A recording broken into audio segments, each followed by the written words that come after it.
E aí, caras? Começando aqui mais um vídeo do canal Expresso de Hogwarts. O vídeo de hoje é mais um do quadro O que você deixou passar em. Então, dando continuidade ao último vídeo, hoje teremos O que você deixou passar em Harry Potter e as Relíquias da Morte, parte 1. Roda a vinheta aí, meu filho.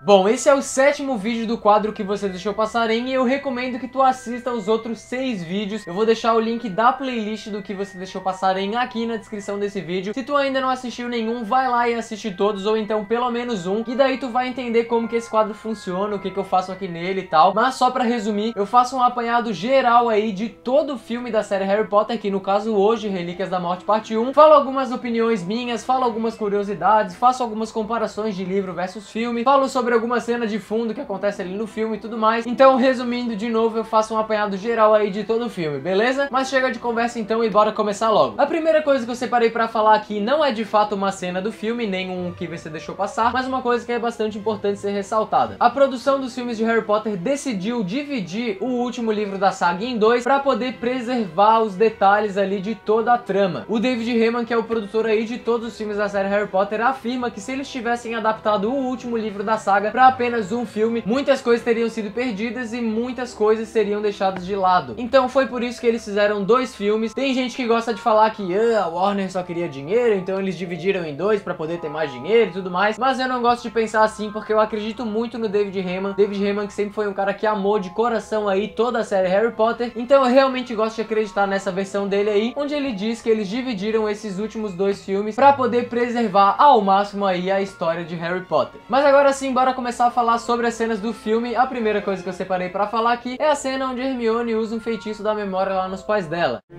Obliviate.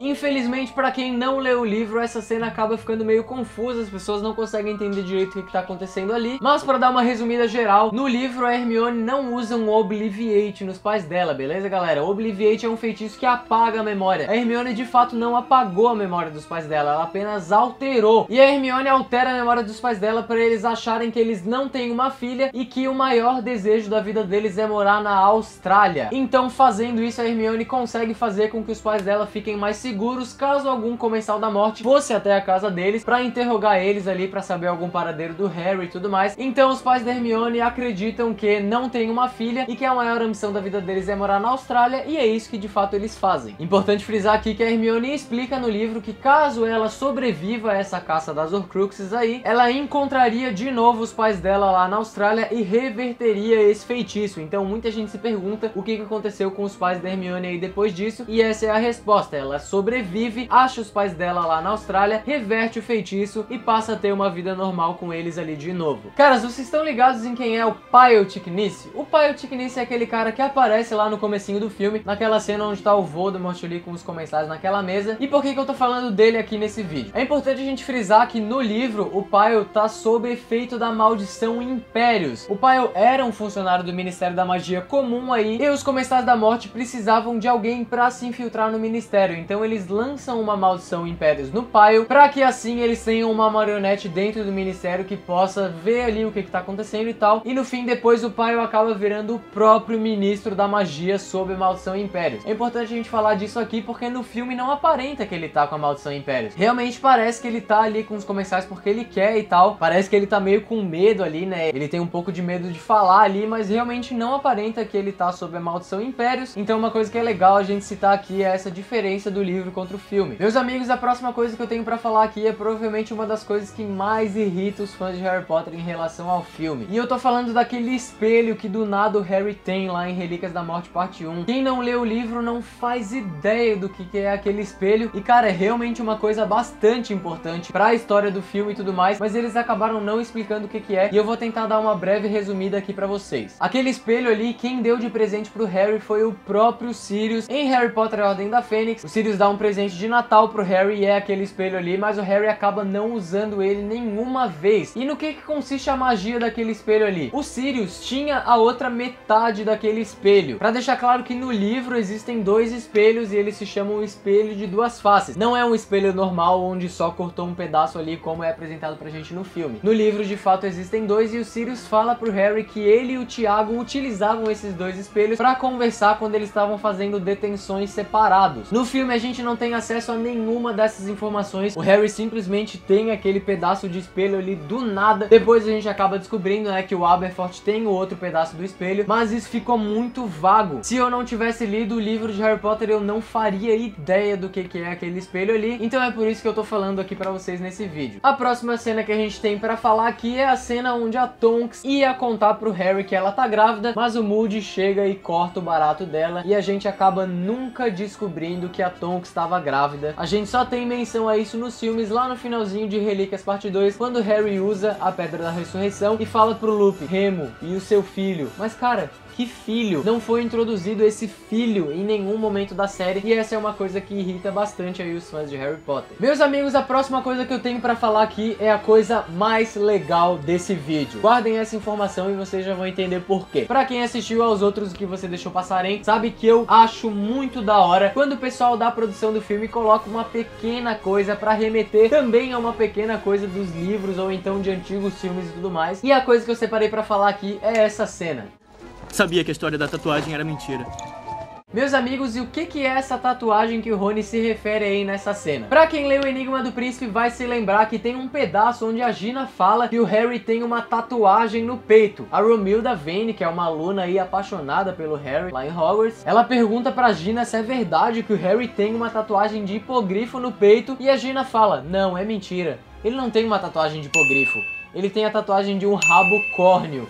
E cara, essa cena é muito legal nos livros. E daí no filme de Relíquias Parte 1 eles fizeram o Rony falar: eu sabia que a história da tatuagem era mentira. E essa cena realmente acontece no livro e ela de fato ficou bem fiel aí no filme. E essa provavelmente é a coisa mais legal desse vídeo. Meus amigos, a próxima coisa que eu tenho pra falar aqui é uma coisa que tá entalada na minha garganta desde o que você deixou passar em Cálice de Fogo. Vocês já vão entender o porquê. Em Cálice de Fogo a gente tem toda a introdução do que são os Comensais da Morte, né? E desde quando os Comensais da Morte começaram a aparecer nos filmes de Harry Potter, a gente sabe que eles voam ali naquela fumacinha preta, né? E se eu falar pra vocês que nos livros isso nunca aconteceu, meus amigos? Os Comensais da Morte não voam em fumacinha preta. Mas por que eu tô falando isso tudo? A gente tem Comensal da Morte voando em fumacinha preta em Cálice de Fogo, em Ordem da Fênix, em Enigma do Príncipe e, é claro, nos dois últimos Relíquias da Morte também. Mas, meus amigos, no livro isso nunca aconteceu. A única pessoa que consegue voar sem o auxílio de uma vassoura ou sem o auxílio de um testralho ou alguma coisa assim é o próprio Voldemort. Então a única cena certa, entre aspas, que a gente teria de uma pessoa voando sem o auxílio de uma vassoura nos filmes de Harry Potter seria aquela cena onde o Voldemort voa lá na Batalha dos Sete Potters ali, quando o Harry tá lá na motoquinha junto com o Hagrid e tal. Essa cena é a única onde a gente teria uma pessoa voando de fato sem vassoura. O Voldemort é a primeira pessoa que a gente conhece aí que consegue fazer isso e depois no finalzinho do livro de Relíquias da Morte a gente descobre que o Snape também consegue e muito provável o próprio Voldemort que ensinou o Snape a fazer isso, né? Então fica aqui representada toda a minha indignação que eu guardei desde o que você deixou passar em Cálice de Fogo até hoje o que você deixou passar em Relíquias Parte 1. É claro que eu entendo o lado cinematográfico disso tudo, ficou muito mais bonito fazer os Comensais da Morte voar em fumacinha preta do que fazer eles voarem normal sem nada. Quer dizer, não era nem pra eles voarem, né? Mas como fizeram eles de fato voarem, que fosse mesmo em fumacinha preta, eu admito que acabou ficando melhor, mas se a gente realmente for comparar a risca ali, livro versus filme, isso nunca deveria ter acontecido. Meus amigos, a próxima coisa que eu separei pra falar aqui é uma curiosidade bastante legal, que também, de novo, só quem lê o livro vai saber. Vocês sabiam que quem corta a orelha do Jorge é o Snape? Pois é, meus amigos, no livro a gente descobre que o Snape corta a orelha do Jorge com um Sectum Sempra, mas mais pro final do livro a gente vai descobrir aí que na verdade ele tava querendo acertar um Comensal da Morte que tava tentando tentando mirar um feitiço no Lupin. O cara queria acertar o Lupin e o Snape não queria que o Lupin se machucasse, então ele mira um Sectum Sempra no comensal, mas acaba errando e acerta a orelha do Jorge, decepando-a. E é assim que o nosso querido George Weasley perde sua querida orelha. Uma coisa curiosa pra se falar aqui também é que existe um vídeo na internet onde perguntam pra algumas pessoas do elenco da série Harry Potter qual foi a frase mais memorável que os seus personagens já disseram, e o ator que faz o Guy Weasley, pra quem não sabe, é filho do ator que faz o Moody, o Olho Tonto Moody. E o ator que faz o Guy então responde que a cena mais estranha pra ele de ter sido gravada foi aquela frase Mad Eye's dead, ou seja, Olho Tonto está morto. Ele diz que é muito estranho pra ele aí ter gravado essa cena onde ele fala que o seu próprio pai, na vida real, tá morto, e essa aqui fica como uma curiosidade aleatória aí pra se falar no vídeo. Meus amigos, pra quem leu os 7 livros de Harry Potter, sabe que o Rony fala muito de uma parente dele chamada Tia Muriel, e ele sempre fala que é uma velhota muito chata que sempre vive enchendo o saco dele ali e tudo mais, e a Tia Muriel é aquela senhorinha que aparece lá em Relíquias Parte 1 no casamento do Guy e da Fleur. Apesar de não mencionarem o nome dela em nenhuma hora do filme, quem lê o livro vai lembrar que nessa cena é ela que conversa com o Harry com Eliphas Dodge lá naquela parte, então fica aí a menção honrosa da Tia Muriel aparecendo no filme de Relíquias Parte 1. Caras, muita gente se pergunta como que os Comensais da Morte foram parar lá naquela cafeteria onde o Harry, Ron e Hermione se escondem depois da treta ali do casamento do Guy e da Fleur e tal, e eu lhes explico aqui. Logo em seguida que Voldemort toma o ministério, que o Rufus Scrimgeour morre, que era o ex-ministro da magia, e que o pai, o Ticnice, assume a liderança ali no ministério, eles colocam uma maldição de tabu no nome do Voldemort. E o que consiste essa maldição de tabu? Se tu falar o nome Voldemort, as pessoas vão conseguir te rastrear, e é assim que os Comensais da Morte aparecem naquela cafeteria lá. Se tu nunca percebeu, a Hermione fala, não sei o que, Voldemort, e logo em seguida os Comensais aparecem ali, e é por causa desse feitiço de tabu, beleza? Guarda bastante essa informação aqui, porque ela vai ser útil pro resto de quase todo o vídeo, ok? Vamos pra próxima cena aí. Meus amigos, vocês não acham estranho que o monstro, aquele elfo doméstico lá que a gente conhece em Ordem da Fênix, do nada ele passa a obedecer o Harry? Pois é, se tu nunca leu o livro, tu nunca vai saber que de fato o Harry é o novo senhor do monstro com a morte do Sirius. O Sirius morre e deixa todos os seus bens para o Harry, e isso inclui o monstro, o Largo Grimmauld número 12, que é a sede da Ordem lá no 5º filme, né? E também o Bicuço, mas o Bicuço o Harry prefere deixar ele pro Hagrid, então o Hagrid é o novo proprietário aí do Bicuço. Mas só pra falar aqui que o Harry de fato é o novo senhor do monstro, e é por isso que o monstro acaba obedecendo ele aí a partir de Relíquias da Morte. Meus amigos, vocês já perceberam que quando Harry, Ron e Hermione vão lá pro Ministério da Magia tentar roubar o medalhão da Umbridge, quando o Harry entra na sala da querida Dolores, tem um olho na porta, vocês já perceberam? Sim, é o olho do Moody, meus amigos, e essa é uma parada muito tensa. A gente sabe que o Olho Tonto Moody morre aí em Relíquias da Morte, né? E a Umbridge pega o olho dele pra ela e ela coloca ali na porta dela, cara. Isso é uma parada muito tensa no livro, porque o Harry vê o olho do Moody ali na porta e fica muito puto, sério, ele fica muito puto de verdade. No filme acabaram cortando isso, mas no livro o Harry tira o olho ali da porta da Umbridge, leva escondido no seu bolso e depois ele acaba enterrando numa floresta qualquer aí durante a sua jornada na busca das Horcruxes. E esse foi o destino digno que o Harry encontrou pra dar ao Moody, já que eles não conseguem achar de fato o corpo dele depois que ele morre, né? Ele acha que enterrando o olho do Moody, o olho característico dele aí, seria uma forma de homenagear ali, já que ele de fato não teve um funeral, pelo menos o olho dele teve. Meus amigos, vocês já perceberam que a barraca que eles usam aí em todo o filme de Relíquias da Morte é a mesma barraca utilizada lá no filme de Cálice de Fogo, na Copa Mundial de Quadribol? Pois é, mesmo que a barraca não tenha todos os artefatos que ela de fato tinha lá no 4º filme, é sim a mesma barraca que eles utilizam aí em Relíquias da Morte Parte 1, e é uma coisa muito interessante de ser comentada aqui. Meus amigos, vocês estão preparados para ouvir a coisa mais polêmica desse vídeo? Relaxa aí, pega uma pipoquinha lá na tua cozinha agora, porque essa discussão vai dar o que falar. Vamos lá. Vocês lembram do meu vídeo das piores cenas de Harry Potter, onde eu citei a dança do Harry e da Hermione como uma das piores cenas aí dos filmes? Muita gente me criticou porque eu falei que essa cena não queria falar só sobre a amizade do Harry e da Hermione, que ela realmente queria dizer alguma coisa a mais e tal. Muita gente me criticou por causa disso, e meus amigos, eu preciso falar pra vocês aqui que infelizmente os errados são vocês. Eu tava assistindo ao Blu-ray de Relíquias da Morte Parte 1, e nesse Blu-ray a gente tem um making of extra aí, onde o David Yates, diretor diretor do filme de Relíquias da Morte Parte 1, o Daniel Radcliffe e a Emma Watson afirma que essa cena não quer transparecer só a amizade do Harry e da Hermione, meus amigos. O próprio David Yates diz que de fato essa cena foi colocada aqui para representar que poderia sim o Harry e Hermione ser um casal. Mas a Emma Watson desconcerta isso e fala que isso só não acontece porque a própria Hermione se toca que ela não deveria fazer isso, então ela sai. Então naquela hora que o Harry e Hermione ficam meio frente a frente assim, poderia ter rolado um beijo naquela hora, meus amigos. É claro que eles de fato não fariam isso no filme, né? Porque não acontece no livro, eles não inventariam essa cena pro filme, porque seria uma parada bem séria aí. Mas o David Yates revela que existia sim um desejo dentro dos dois. E fica então aí a dica pra quem me criticou lá no vídeo das piores cenas de Harry Potter. Lembra que eu falei mais cedo aqui no vídeo que vocês tinham que memorizar a informação de que o nome do Voldemort tinha virado tabu? Pois é, se vocês perceberem ao longo de todo o filme aí, sempre que eles vão se referir ao Voldemort, eles falam você sabe quem. E vocês sabem que não é do feitio do próprio Harry falar você sabe quem, né? O Harry desde os seus 11 anos de idade aí sempre chamou o Voldemort pelo nome, mas em Relíquias da Morte ele passa a falar você sabe quem. E por que que eu tô falando isso? Porque existe uma cena deletada do filme onde o Rony fala pro Harry e pra Hermione que o nome do Voldemort virou tabu, e é por isso que eles sabem que de fato ali eles não devem falar o nome dele, e é aí que eles começam a chamar ele de você sabe quem. Meus amigos, na cena onde o Harry e a Hermione estão lá na casa da Bathilda Bagshot e a Hermione pega o livro ali da Vida e as Mentiras de Alvo Dumbledore, tem um bilhete. Vocês já conseguiram ler o que tá escrito naquele bilhete? Pois é, eu consegui e eu vou falar aqui pra vocês. Tá em inglês, né? Obviamente, mas eu vou traduzir. E tá escrito o seguinte: querida Betty, que é um apelido carinhoso aí pra Bathilda, obrigado pela ajuda. Você disse tudo, mesmo que não se lembre, e a gente tem uma assinatura da Rita Skeeter ali embaixo, e essa aí é a maior comprovação de que a Rita consegue as informações do livro com a Bathilda, mas a Bathilda contou de tudo e ela não se lembra. Ou seja, a Rita usou um pouco dos seus poderizinhos ali pra fazer com que a Bathilda contasse tudo, né? Meus amigos, a próxima coisa que eu tenho pra falar aqui é a coisa mais cabulosa desse vídeo. Quando o Harry vai abrir o medalhão pro Rony poder destruir lá, ele fala língua de cobra, né? Mas, meus amigos, a frase que ele fala em língua de cobra parece que ele fala outra coisa.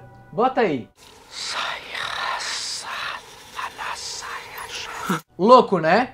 Louco. Só isso que eu tenho pra dizer. Logo em seguida a essa cena, a gente tem uma das coisas também mais legais que aconteceram aí no filme de Relíquias Parte 1, que é quando o Harry de fato abre o medalhão, a gente consegue ver que tem um olho ali dentro, e isso é muito legal porque isso é descrito no livro. No livro é descrito que o medalhão tem um olho, e esse olho é o olho do próprio Tom Riddle na época que ele criou a Horcrux do medalhão. Muito legal isso daí. A próxima cena que eu separei pra falar aqui também é muito legal, meus amigos, e é a cena onde o Harry, Rony e Hermione vão visitar o Xenofilho Lovegood lá na casa dele. E se tu perceber, em cima de um armário do Xenofilho tem um busto, e meus amigos, esse busto realmente existe ali no livro. Novamente, né, vocês sabem que eu gosto pra caralho aí quando o pessoal da produção do filme coloca um detalhezinho mínimo de fundo, por mais que ele não vá fazer diferença no resultado final. É muito legal quando eles realmente colocam esses detalhes, e aquele busto ali no livro é descrito como um busto da Rowena Ravenclaw, e isso de fato é um que você deixou passar muito legal. Vamos para a próxima cena, que é uma coisa que eu nunca entendi porque que eles fizeram aí em Relíquias Parte 1. Vocês lembram do Greyback em Enigma do Príncipe, né? Ele era todo mortífero, todo perigoso, todo bem detalhado ali e tal, realmente um lobisomem que te dá medo. E em Relíquias Parte 1, o Greyback é um cara muito aleatório, meus amigos, muito aleatório. No livro, a pessoa que comanda ali os sequestradores é o próprio Greyback. O Scabior, que é aquele cara que a gente vê ali no filme de Relíquias Parte 1, é um subordinado do Greyback, mas no filme eles fizeram isso ser ao contrário. No filme o líder da gangue é o Scabior e o Greyback é um subordinado qualquer, sendo que, porra, o Greyback aí é um lobisomem mortífero pra caralho, tá ligado? É um cara que bota medo aí em qualquer pessoa, mas em Relíquias Parte 1 fizeram ele ser um cara completamente zoado. O Scabior acaba zoando ele toda hora. Tem uma parte em particular que ele fala, né, o que aconteceu com você, feioso, se referindo ao Harry. Aí o Greyback Greyback olha e o Skaber fala, não estou falando com você, tipo, ele tira o Greyback na cara de pau ali, sendo que o Greyback é um lobisomem, tipo, muito perigoso, sabe? Deu uma cagadinha na história original que a J.K. Rowling criou e eu não entendo até hoje o porquê deles terem feito isso. Meus amigos, e se eu falar pra vocês que o filme de Harry Potter e as Relíquias da Morte, parte 1, deveria ter acabado desse jeito? Roda aí.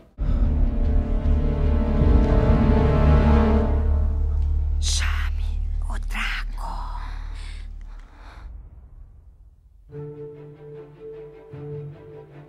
Pois é, no roteiro inicial de Relíquias da Morte parte 1, era pro filme de fato ter acabado nessa cena, mas o David Barron, que é um dos produtores aí de Relíquias da Morte parte 1, junto com David Heyman, ele afirma que eles decidiram prolongar um pouquinho mais o filme, porque se tivesse acabado ali, teria ficado muito incompleto, não teria acabado num clímax tão da hora assim, então eles resolveram alongar um pouquinho mais a trama, pra daí acabar com o Voldemort pegando a varinha das varinhas lá e tudo mais, e na minha opinião, eles acertaram bastante aí nessa mudança, porque se tivesse acabado lá com a Bellatrix falando Get Draco, não ficaria tão legal como ficou. E é isso, meus amigos, o vídeo vai ficando por aqui. Eu espero do fundo do meu coraçãozinho que vocês tenham gostado desse vídeo. Se tu gostou aí do 7º episódio do quadro O Que Você Deixou Passar Em, não esquece de deixar o teu like daoríssimo aí embaixo pra ajudar na divulgação. Esses likes que vocês me dão ajudam muito, então eu peço encarecidamente que você faça esse favor pra mim. Se essa é a primeira vez que tu tá assistindo a um vídeo do canal Expresso de Hogwarts, seja muito bem-vindo, meu amigo. O meu nome é Renier e eu faço vídeos apenas sobre Harry Potter. Então se tu curtiu esse vídeo aqui, não se esquece de se inscrever no canal, porque assim tu não vai perder nenhuma novidade que eu postar aqui no YouTube, beleza? Não esquece de curtir a página do Expresso de Hogwarts lá no Facebook, eu sempre deixo o link aqui na descrição. Vocês podem me seguir no Twitter e no Instagram também, o link também tá aqui na descrição. Recomendações dos finais aí dos meus vídeos, não esqueçam de acompanhar o site O Profeta Diário, que na minha opinião é o melhor site de notícias de Harry Potter atualmente. E também curtam a página da Harry Potter Brasil lá no Facebook, a página deles é muito da hora, vocês não vão se arrepender se fizerem isso. Eu gosto de brincar aqui pra tu não perder nenhuma notícia aí do mundo mágico, tu tem que se inscrever no canal Expresso de Hogwarts, acompanhar o site O Profeta Diário e curtir a página da Harry Potter Brasil lá no Facebook, que assim tu não vai perder nenhuma novidade do mundo bruxo. E no mais é isso, meus amigos, a gente se vê na próxima semana, valeu! É nóis!